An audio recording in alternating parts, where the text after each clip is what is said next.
And also Mrs Duffy mentioned about the fact that you're not given that much time to look at the planning applications, etc., etc. Right, I'm going to go now to what Jeff Camplin said.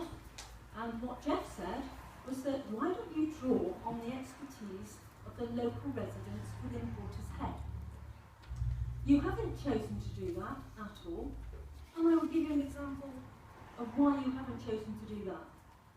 Just to remind you of the address that I made, 13th of May 2015.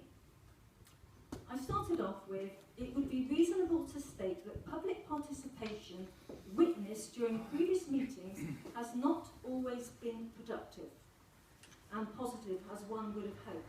I am sure at times it was as uncomfortable for members of the public as it was for councillors. There was a clear interdependency between the town council and members of the public. One cannot exist without the other to be truly effective. I think we'll all agree on that. It is acknowledged that the members of the council provide a service to the community, and I acknowledge that, which is not always recognised and is sometimes maligned. It must also be frustrating when members of the public appear ill-informed or combative. Likewise, members of the public often feel they have no voice, and this year has been particularly poor with that. Or listened to, or are inconvenient to the running of an otherwise smooth meeting. As always, poor communication is most likely to be the root cause of many of the problems encountered in relationships between the public and the council. To facilitate this improvement, I asked that a working group consisting of councillors and members of the public work together to explore how public participation could be improved to make it a value-adding activity with mutual respect in a safe and open environment. This is truly an opportunity for all.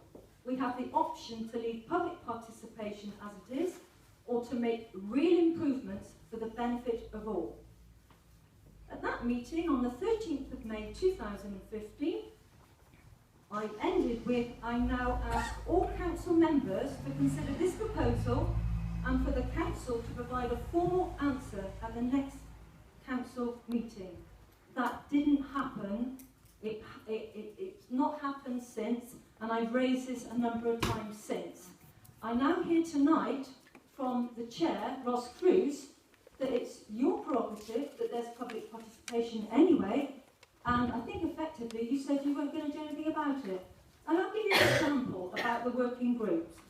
Now, I believe that had the working groups got together with the councillors, we would have identified the experts within the field, within the residents, and I know of a few, and I've only been doing this for a year, that basically when a planning application that comes in that would affect every single one of us in this town, being this golf course or whatever, then we could have time to look through it and explore how we're going to raise the issues within that planning application. You see, the trouble is that I don't like to hear tonight that people like Marilyn Koops and Joe Duffy tell me that there are issues. Yes, there are issues that you guys have done nothing about. I raised this last year, almost a year to the day, and yet nothing's been done. And all I hear is that you've got issues, you've got problems, you're not experts, you're not whatever. Lots and lots of excuses. You had the chance to do something about this, Mrs Cruse, and you chose not to do it. Now, I believe that had that working group been allowed to go into fruition, I believe that we could help enormously with this. Dr. Camplin's raised it. We had Mark Howson that we identified.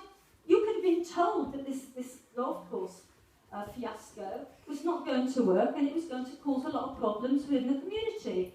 It has caused problems because you failed to look at the planning application. You failed to look at it. You failed to actually do anything about it. All of you, Mr Pasley and Mrs Koops. Well, you were the ward councillors. Councillor, Mr Parsley. You did nothing about it. You did it. No, I won't go ahead. This is public participation and I can speak. I know it was you because you were the ward councillor at the time. And Mrs Koops, you know, very kindly got up at the meeting last year and admitted that she hadn't read it. I was there and I heard. Okay?